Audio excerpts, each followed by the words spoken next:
जय हिंद दोस्तों, मैं हूं ए के सिंह और आप देखना शुरू कर चुके हैं आपके अपने यूट्यूब चैनल अंजना क्लासेस।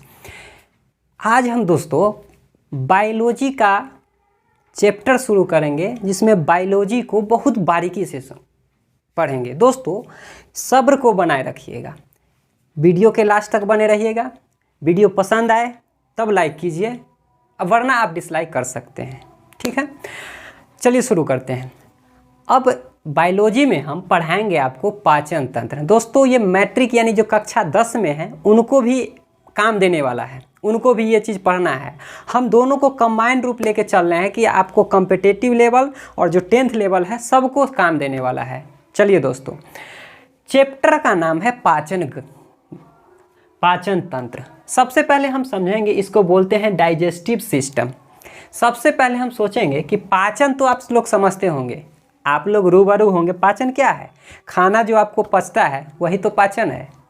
लेकिन लग गया इसमें तंत्र, सिस्टम। ये सिस्टम क्या है दोस्तों? तंत्र क्या होता है कि तंत्र को जैसे कहते हैं police system, education system. Police system क्या है? वो कार्रवाई करती है लोगों पे, चाहे कुछ भी करती है, लोगों की रक्षा करती है। एजुकेशन सिस्टम क्या है? वो शिक्षा को चला रही है। यानी तंत्र सिस्टम हम उसको बोलते हैं जो किसी खास जिसका उद्देश्य एक हो। हमारे शरीर में भी बहुत सारे सिस्टम हैं, जैसे बोलते हैं श्वसन तंत्र, रेस्पिरेटरी सिस्टम। श्वसन तंत्र में क्या हो रहा है? श्वास ले रहे हैं। सर्कुलेटरी सिस्टम, परिसंचरण तंत्र, जिसमें उसका काम क्या है? खून के द्वारा ऑक्सीजन और कार्बन डाइऑक्साइड का निकाल बाहर। यानी शरीर में भी आपका बहुत सारा तंत्र है। रिप्रोडक्टिव सिस्टम, प्रजनन तंत्र, उसमें क्या होता है? अपने जैसे समान संतान की उत्पत्ति करना। तो दोस्तों तंत्र हम उसको बोलते हैं कि उसका उद्देश्य कोई एक हो। तो नाम से स्पष्ट है दोस्तों, पाचन तंत्र, यानी इसमें क्या होता होगा? पचाना। अब सबसे बड़ी बात है कि आपको जानना है कि आखिर ये पाचन होता क्या है। दोस्तों पाचन, सब लोग रूबरू हैं इस चीज़ से कि खाना पचता है तो उसको हम पाचन कहते हैं। पाचन क्यों आवश्यक है? सबसे पहले इस बात को ध्यान दीजिए कि आखिर पाचन की आवश्यकता क्यों पड़ी। दोस्तों आपको शरीर में ऊर्जा की आवश्यकता होती है और शरीर के जितनी भी छोटी छोटी कोशिकाएं हैं, आपको पेट में दर्द होता है, दवाई खाते हैं, चाहे यहाँ दर्द होता है, दवाई मुंह में खाते हैं, यहाँ असर हो जाता है। क्यों? क्योंकि शरीर एक छोटी छोटी कोशिकाओं से बनी है। आपको एनर्जी की ज़रूरत है इस कोशिका को, यानी शरीर की एकदम वैसी चीज़ जो आपको नग्न आंखों से या नंगी आंखों से नहीं दिखेगी। यानी शरीर की सबसे छोटी इकाई कोशिका है। उस कोशिका को आपको एनर्जी की ज़रूरत है। तो एनर्जी की ज़रूरत होता है तो आप खाना खाते हैं ना। अब आप बताइए कि खाना तो मान के चलिए आप इतना बड़ा बड़ा रोटी खा रहे हैं दोस्तों, आज शरीर का जो कोशिका है इतनी छोटी छोटी। ये तो हम आपको दिखाने के लिए बोल दिए दोस्तों, रियलिटी में इतनी छोटी है कि आपको दिखती नहीं है। इसको ज़रूरत है। बताइए तो ये वाला घुसेगा इसमें? तो कहिएगा नहीं। तो इसको छोटा छोटा होना चाहिए कि नहीं? तो यही जो आपको रोटी छोटा छोटा बन के इस कोशिका तक पहुंचता है, इसको ही कहते हैं पाचन। तो पाचन हम किसको कहेंगे कि जटिल अणु, जटिल बोले तो ये कॉम्प्लेक्स फॉर्म में होता है, यानी बड़ा बड़ा फॉर्म में, यानी जटिल हार्ड फॉर्म में होता है। इसका सरल अणु यानी सिंपल फॉर्म में, सिंपल एटम में इसको बदलना ही क्या कहलाता है? पाचन। जैसे रोटी आप मुंह में खाते हैं और भी चीज़ खाते हैं तो वो जटिल है, कॉम्प्लेक्स फॉर्म में है। उसका पचना यानी उसका छोटा छोटा रूप में बदलना ही क्या कहलाता है? पाचन। लेकिन डिफिनेशन पढ़िए तो, एंजाइम और पाचक रस की सहायता से जटिल अणुओं का सरल अणु में टूटना ही पाचन कहलाता है। अब आपको कंफ्यूज होगा कि सॉरी सर ये एंजाइम क्या है, पाचक रस क्या है? तो आगे समझिएगा, अभी घबराइए नहीं, बस समझिए कि जटिल अणुओं का सरल अणु में टूटना ही क्या कहलाता है? पाचन। अब समझिए सर कि जब पाचन होता है, पाचन तंत्र में जो पाचन का जो प्रोसेस होता है, जो हम लोग मुंह में खाना लेते हैं, तो ये 5 प्रोसेस से होता है। पाचन ऐसे नहीं होता है सिंपली आप खाना खाते हैं सवेरे में निकाल देते हैं, क्या कहने के लिए हो गया। लेकिन इसको पता है दोस्तों 5 टर्म से गुजरना पड़ा। आप 5 टर्म देखिए क्या है। सबसे पहला टर्म है कि आप भोजन क्या करते हैं? अंदर लेते हैं, मुंह में लेते हैं ना, तो मुंह में जो लेते हैं जिसको बोलते हैं इंग्लिश में इंजेक्शन। क्या बोलते हैं? इंजेक्शन। यानी देखिए इंग्लिश पढ़ने में कहीं गलत हो जाए, इसको बोलते हैं इंजेक्शन यानी अंतर्ग्रहण, यानी मुंह में जो भोजन लिए उसको बोले अंतर्ग्रहण। अब अंतर्ग्रहण क्या है कि भोजन मुंह में ले लिए, वो हो गया अंतर्ग्रहण। टाइम बताते रहना। उसको बोल दिए अंतर्ग्रहण, मुंह में लिए चला गया, यहाँ से पाचन की क्रिया शुरू हो गया। दोस्तों जब पाचन हो गया, जब मुंह में ले लिए तो उसको पचना चाहिए कि नहीं, तो दूसरा टर्म होता है पाचन। भोजन की क्या प्रक्रिया है? पहले मुंह में लेते हैं, उसके बाद धीरे धीरे क्या होता है? पचता है, तो वो हो गया डाइजेशन। उसको क्या बोलते हैं? डाइजेशन। अब पच गया दोस्तों, कोशिका की ज़रूरत है, आपको कोशिका तक एनर्जी पहुंचाना है, तो खाली पचाइएगा और निकालिएगा वही पाचन है कि आपको कोशिका तक पहुंचाना है? तो कोई एक ऐसा माध्यम होना चाहिए ना कि उसमें से जो एनर्जी यानी रोटी में जो एनर्जी होगा आपको कोशिका तक पहुंचाना है, तो उसको अवशोषण करने वाला कुछ होगा कि नहीं? तो कहिएगा हाँ। तो उसके बाद खून उसको क्या कर देता है? अवशोषित, यानी उसका जो एनर्जी है, यानी आप रोटी खाएं तो उसका जो एनर्जी है उसको क्या कर देना? सोख लेना, उसको कहते हैं, यानी भोजन यानी खून जो होता है उसको क्या कर देता है? अवशोषित कर लेता है, उसको बोलते हैं अवशोषण। अब सर ये खून जो आपको अवशोषण कर लिया, अब उसको कोशिका तक पहुंचाने वाला रास्ता चाहिए ना, तो वो भोजन का जो एनर्जी जो पहुंचता है उसको बोलते हैं स्वांगीकरण। इंग्लिश में बोलते हैं एसिमिलेशन। क्या बोलते हैं? एसिमिलेशन, स्वांगीकरण।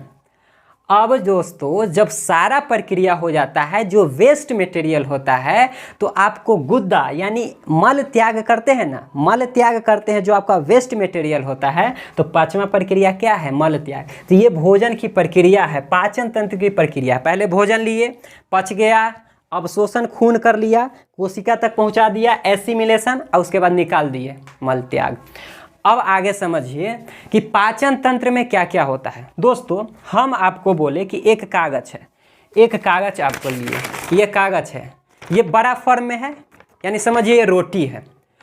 अब आपको कहेंगे कि इसको पचाना है, तो आप क्या कीजिएगा? इसको खूब दबाइएगा, आप अपनी एनर्जी से इसको छोटा कीजिएगा, खूब छोटा कीजिएगा। ये पच रहा है दोस्तों, ध्यान दीजिए, रोटी है, इसको आप खूब पचाना है, यानी आपको हम एक कागज़ देंगे, इसको कहेंगे खूब छोटा छोटा करना है। आप जितना ताकत है आप छोटा कर दीजिए, लेकिन आपके ताकत के अलावा कुछ एक ऐसी छोटी चीज़ है, उसके बाद हम दोस्तों इसको बोलेंगे कि एक काम कीजिए, इसको आप पानी में डुबा दीजिए। इसको आप क्या कर दीजिए? पानी में डुबा दीजिएगा। दोस्तों जैसे ही पानी में डुबाइएगा ना, तो और जल्दी क्या हो जाएगा? छोटा छोटा। अब यही हाल है, जब रोटी आप ग्रहण कर लिए तो सूखा मटेरियल है, तो सूखा मटेरियल है, रियलिटी है कि वो पाचन होगा, छोटा छोटा होगा, लेकिन सोने पे सुहागा तो तब हो जाएगा कि उसमें कुछ पानी मिल जाए।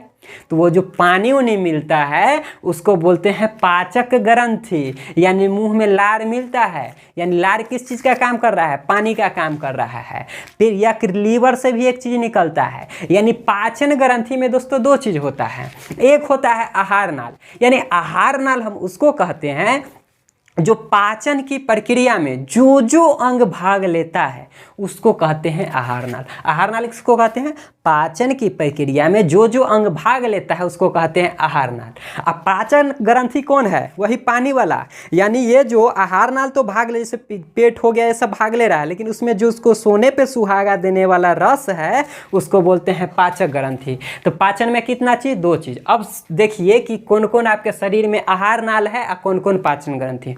दोस्तों सबसे पहले आप छोटा करने की प्रक्रिया, खाना कहाँ खाते हैं? मुंह में खाते हैं। मुंह में जाता है यानी मुख गुहा, यानी उसका क्या नाम है? मुख गुहा।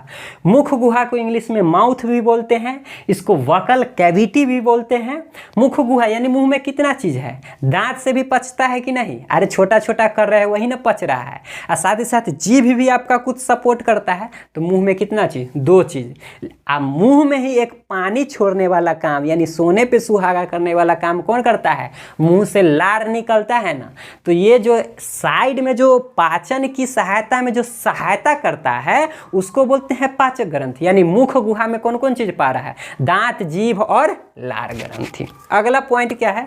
जैसे ही मुख गुहा से जाता है तो गर्दन, जिसको बोलते हैं एसोफेगस, इसके द्वारा, इसमें पाचन की कोई क्रिया नहीं होती। भोजन सबसे पहले अमाशय में पहुंचता है। दोस्तों अमाशय कुछ नहीं है, अमाशय को हिंदी में पेट बोलते हैं, इंग्लिश में स्टोमक बोलते हैं। जब अमाशय में पहुंच जाता है तो उसमें भी एगो सोना पे सुहागा रखल है, पचाने वाला, पानी देने वाला काम, उसको बोलते हैं गैस्ट्रिक ग्लैंड यानी जठर ग्रंथि। जब अमाशय में 3 से 4 घंटा जब भोजन रह जाता है, उसके बाद भोजन पहुंचता है छोटी आंत में। छोटी आंत को बोलते हैं स्मॉल इंटेस्टाइन। छोटी आंत में दोस्तों 2 प्रकार का ग्रंथि है जो सहायता देता है पाचन ग्रंथि में, यानी पाचन ग्रंथि। एक लीवर, दोस्तों लीवर आहार नाल नहीं है, यह ध्यान देना है। लीवर सबसे बड़ा क्या है, ग्रंथि है। और एक होता है अग्नाशय, जिसको इंग्लिश में बोलते हैं पैंक्रियाज।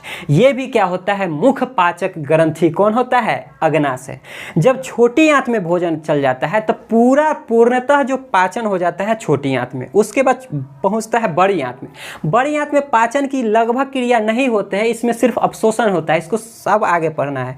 बड़ी आंत में दोस्तों किसी भी प्रकार का क्योंकि जब यहाँ पाचन होवे नहीं करेगा तो पाचन ग्रंथि का कौन काम है, सिर्फ अवशोषण होता है, जल का अवशोषण होता है दोस्तों। तो बड़ी आंत में पाचन ग्रंथि नहीं पाई जाती है। उसके बाद जब सारा मटेरियल हो जाता है तो सवेरे सवेरे निकालते हैं ना, तो वो जो गुद्दा, उसको क्या बोलते हैं, गुद्दा, उसमें भी किसी प्रकार का पाचन ग्रंथि नहीं पाई जाती है। तो सर्वे सर्वा आज हम ये बता दिए कि पाचन तंत्र क्या होता है, उसकी प्रक्रिया क्या है, पाचन तंत्र में कौन कौन अंग भाग लेता है, आहार नाल क्या होता है, पाचन ग्रंथि। अब बारी बारी से आपको हम मुख गुहा, लार ग्रंथि, तब अमाशय, धीरे धीरे करके आपको पढ़ाएंगे दोस्तों।